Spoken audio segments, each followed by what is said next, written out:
Olá, um bom dia a todos que estão nos ouvindo nessa manhã de segunda-feira. Meu nome é Briana Niverovski e hoje vamos falar sobre a conscientização do autismo, tema que é celebrado mundialmente no dia 2 de abril. A Organização das Nações Unidas definiu a data em 2007, com o objetivo de mostrar e simbolizar para a população o reconhecimento do autismo. E nessa data, os pontos turísticos de todo mundo são iluminados de azul, cor que simboliza o dia da conscientização. O autismo é um déficit no desenvolvimento do cérebro e ele se manifesta de maneira única em cada pessoa. Estamos aqui hoje com Mônica Del Ponte, que é formada em pedagogia e tem um filho diagnosticado com autismo, e Karina Mendonça, psicóloga especialista em neuropsicologia e pós-graduando em psicologia cognitiva comportamental. Muito obrigada por terem aceitado nosso convite, ficamos muito gratos em tê-las conosco para tratar desse assunto tão importante. Bom dia, Mônica e Karina. Bom dia. Bom dia. E estamos com mais 4 integrantes para a nossa entrevista, que são a Valesca Macedo, o Jonatas Bertazzi, Guilherme Maneira e Leandro Bernardi. Vou passar a palavra agora para o Jonatas, que irá começar as perguntas. Jonatas? Bom dia, Mônica e Karina. Sou o Jonatas Bertazzi, que entrou em contato com vocês. Mais uma vez, obrigado por ter aceitado o convite. Bom, eu quero começar perguntando primeiramente para a Karina. Qual é a importância dos professores para o diagnóstico dos autistas e qual é a importância desse profissional para o desenvolvimento da criança? O professor, ele acaba tendo bastante contato com a criança, então ele é um grande observador. As principais características também são demonstradas na sala de aula, né?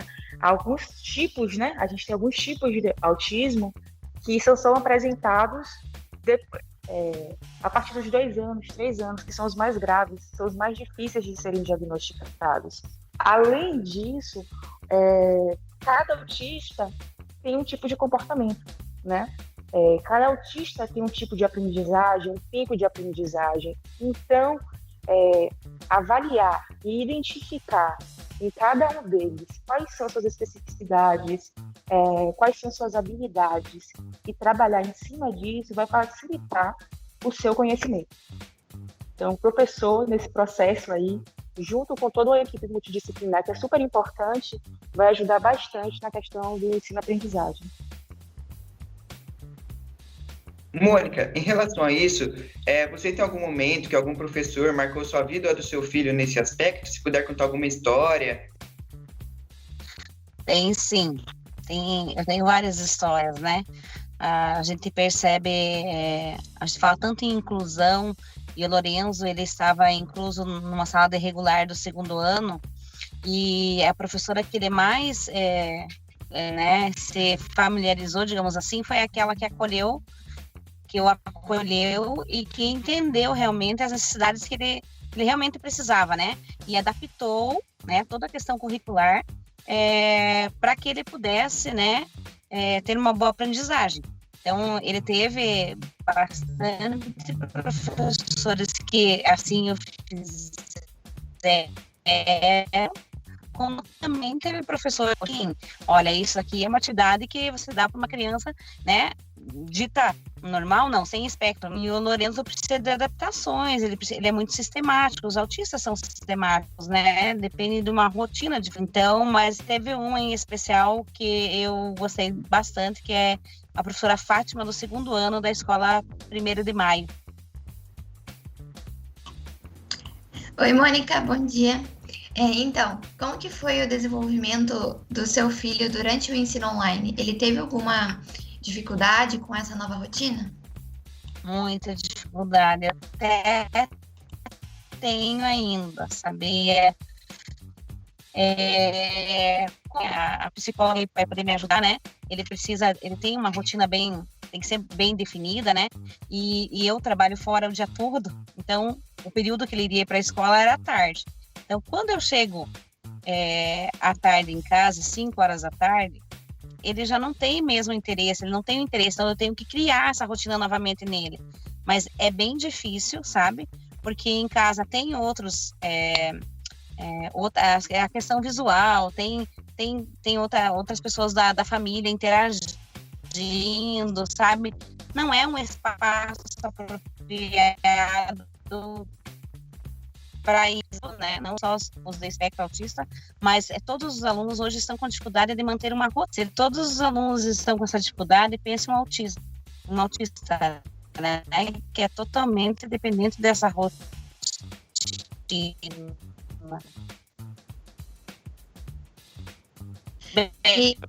É fazer com que ele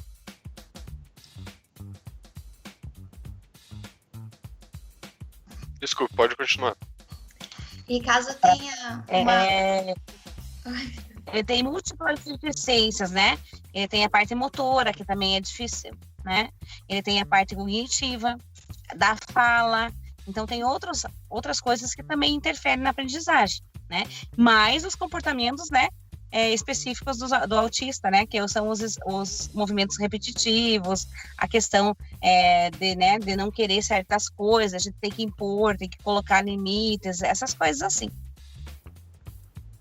E caso tenha uma possível volta no rodízio das escolas, você aceitaria que o seu filho fosse para o ensino presencial para que ele tenha essa maior interação e aprendizado com os colegas? A princípio eu gostaria, mas como o meu filho, ele gatinha, né? Tem 13 anos e ele gatinha apenas, eu tenho muito medo ainda de como as escolas vão estar preparadas para tudo isso, né? A questão de higienização, a questão assim, de socialização das crianças. Tem um apanhado assim com os pais da escola dele e eu optei por não, né? Devido a ele gatinhar, ele põe a mão na boca, então ele não tem assim uma autonomia para se cuidar, né? Ele precisa de algum cuidado diferente. E como não há na escola dele específico para isso, eu fiquei com receio. Mas eu gostaria muito que voltasse. Então, segundo a Academia Americana de Pediatria, meninos apresentam sintomas do autismo mais graves do que meninas. Até por isso, conseguem ser diagnosticados mais cedo. Eu queria saber da Karina, quanto ao tratamento entre meninos e meninas, existe alguma diferença? Vocês seguem outros caminhos quando se trata da educação deles? Vocês usam técnicas diferentes?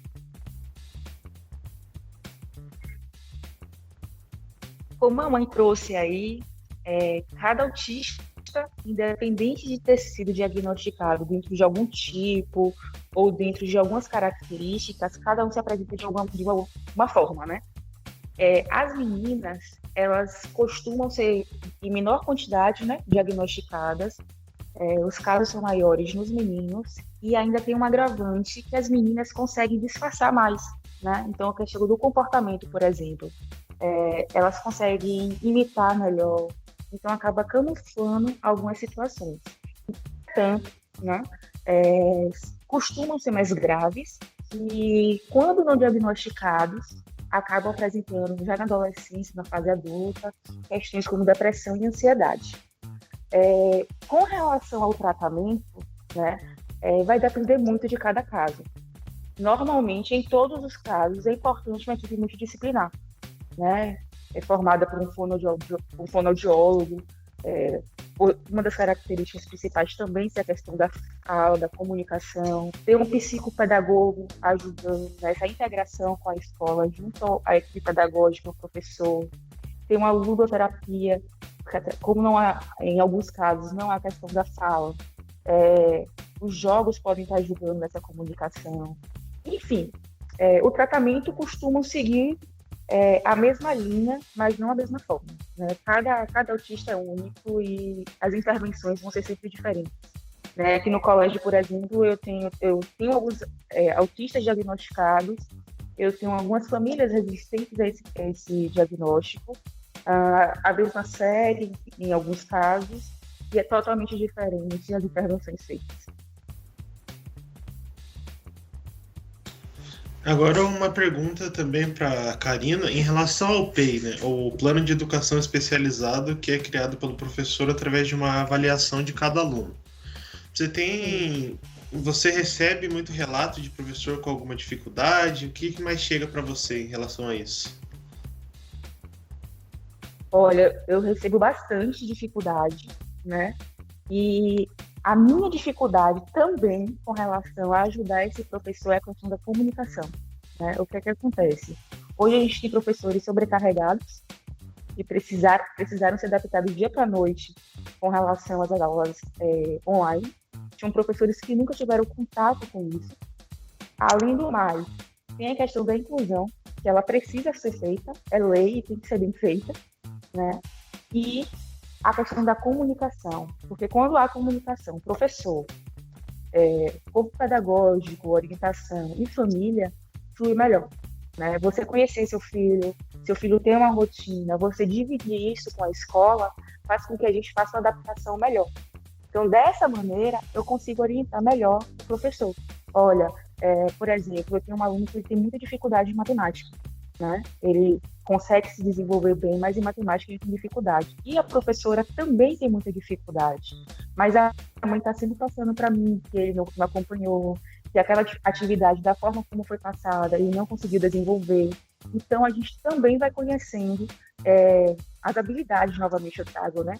Quais são as habilidades desse aluno, como a gente pode estar adaptando esses assuntos dentro de cada ser humano, né? De cada aluno com autismo. Muito obrigada pela resposta. E agora eu gostaria de fazer uma pergunta para a Mônica sobre capacitismo. Então, para explicar para os nossos ouvintes, capacitismo é a discriminação e o preconceito contra pessoas com alguma deficiência. Então, eu gostaria de saber, Mônica, como que é lidar com o capacitismo no dia a dia?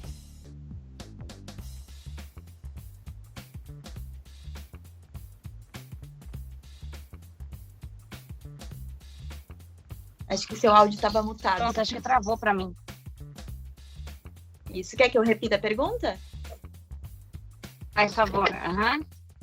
Tá. Então, eu gostaria de saber sobre o capacitismo. Para explicar para os ouvintes, né, a discriminação e o preconceito contra pessoas com alguma deficiência. Então, eu gostaria de saber como que é lidar com o capacitismo no dia a dia.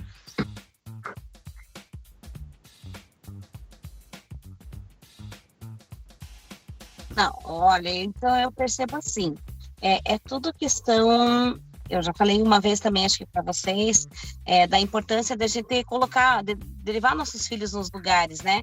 Então, quando a gente leva nossos filhos nos lugares, a gente percebe que as pessoas realmente olham de forma diferente, as crianças vêm perguntar por que ele faz isso, por que ele grita, né? Por que ele faz esse movimento com o corpo às vezes, né? Então, eles vêm perguntar, eu acho que é uma questão da família estar bem centrada, né? E para colocar de forma cautelosa para as pessoas que perguntam, né? E colocar de maneira mais fácil para que eles possam compreender. Para as crianças é mais fácil explicar, né? Quando um coleguinha é diferente, eles acolhem com maior facilidade, né? Porém, a partir do momento que a criança tem movimentos agressivos, ela já se afasta um pouquinho, né? Mas o adulto, né? Cabe ao adulto explicar para as crianças o porquê e a forma diferenciada que tem que ser tratado, né? Comigo, assim, na minha família, no meu círculo de amigos, com a graça de Deus, eu tenho um acolhimento muito bom para com o Lorenzo, sabe? Muito bom mesmo. São poucas as pessoas que não entendem, não compreendem a forma dele agir, né? Mas eu percebo que outras mães, né, que possuem autistas com grau mais elevado, elas sofrem muito, né? Eu percebo, eu tenho uma tia que tem um neto autista severo, e ela já chegou a pedir ajuda dentro do ônibus, porque as pessoas estavam falando que ele estava incomodando, né? Porque eles gritam, né? Eles falam alto, eles são agressivos, alguns deles, né? Então, isso incomoda algumas pessoas, né? Que, digamos assim, elas acreditam que às vezes o processo, a atitude agressiva da criança é mais falta de limite do que da própria deficiência, né? Então, o adulto, o pai, a mãe, o avô, familiares têm que saber lidar bem com essa questão, né? E saber diferenciar o que é falta de limite e o que é o comportamento, né, do autismo em si, né? Sim, sim. E você poderia falar um pouco mais sobre a importância da conscientização do dia do autismo? Eu acho assim que é óbvio que tem que ter esse dia. Eu acho que tem crescido muito o número de crianças autistas. Eu percebi que a psicóloga também trabalha numa escola, né? Eu trabalho atualmente na Secretaria de Educação, mas eu trabalhei até ano passado em escola. São muitos casos de levantar essa bandeira, né? E mostrar para a sociedade que eles estão aí, que eles são seres humanos como todo mundo, que são crianças, que são adultos, que estão aí e que são capacitados, eles são capazes, né? Basta a sociedade querer e deixar e entender. Então, se a gente colocar isso para a sociedade, né, mostrar um pouquinho do que é o autismo, né, que não é um bicho de 7 cabeças, que assim como nós pais tivemos que nos adaptar, né, à sociedade, profissionais, fica mais fácil, né, para todos. Muito obrigada. E agora eu gostaria de saber da Karina. Se você pode falar um pouco sobre a importância do dia, né, da conscientização do autismo e até complementando a importância desse dia para que as pessoas tenham um diagnóstico cedo, ainda na infância. Eu vou puxar até uma fala, né, da mãe que está aqui na bate-papo com a gente, do parente dela que foi no ônibus, né? O quanto isso é importante. Né, o quanto é importante esse autista estar no meio social, entender que ali é um ônibus, o entendimento dele é diferente, e a aceitação, a população, querendo ou não, vai ter que entender, né, mas de uma maneira mais tranquila. Eu acho que a conscientização vai trazer essa informação, né, acaba trazendo esses conceitos, talvez uma próxima vez. Eu digo sempre, se uma pessoa aprendeu, já valeu, né? Então, se uma pessoa foi atingida com as informações do Dia Mundial do Autismo, então já está valendo. E o Dia do Autismo, ele é muito importante nesse sentido. Por exemplo, aqui no colégio a gente tem várias situações, na época do presencial, né?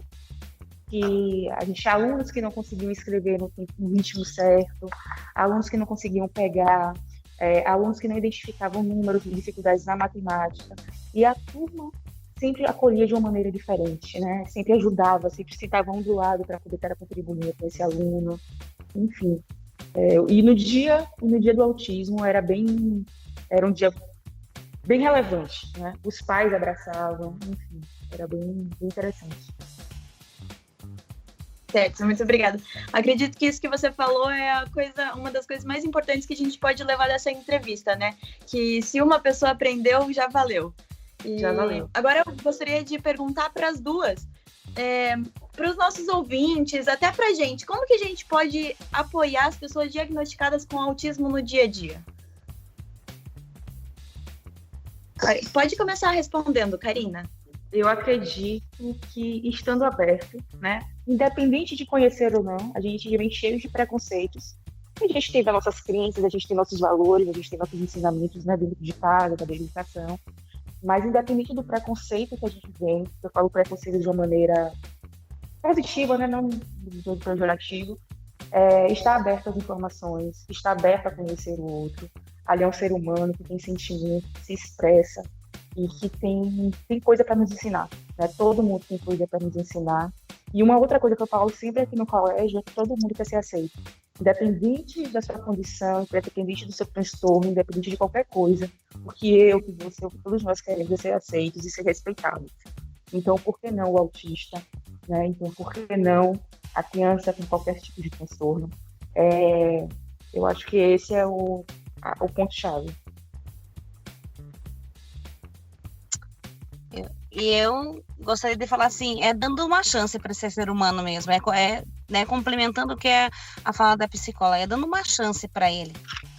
Como eu falei, eles são muito capazes, até as crianças de uma pessoa de fora, para essa mãe, para essa criança, vai fazer muita diferença na vida dela, né? É isso que eu falo como mãe, né? O acolhimento da família, acolhimento dos amigos, né? A socialização mesmo, ele se sentir importante dentro do grupo da família, do grupo de amigos dos pais, dos amigos deles, né? Porque a criança autista ela tem dificuldade até de socializar com o próprio brinquedo, né? De colocar função para brincar, né? Então, eu percebo no meu filho isso. Então, a questão do adulto, dos amigos, de vocês, né? Se prontificar e acolher essa criança nesse momento, né? Para ele se sentir importante e capaz. Todos eles têm muito a ensinar, né? Desculpa. Todos eles têm muito a ensinar pra gente, né? É sempre muito positivo. Estar aberto a isso é o principal. E assim a gente finaliza a nossa entrevista de hoje. Muito obrigado, Camila, Karina e Mônica, por ter aceitado o nosso convite e a disponibilidade. Okay. A todos um ótimo dia e até a próxima. Muito obrigada. Eu agradeço. Bom dia.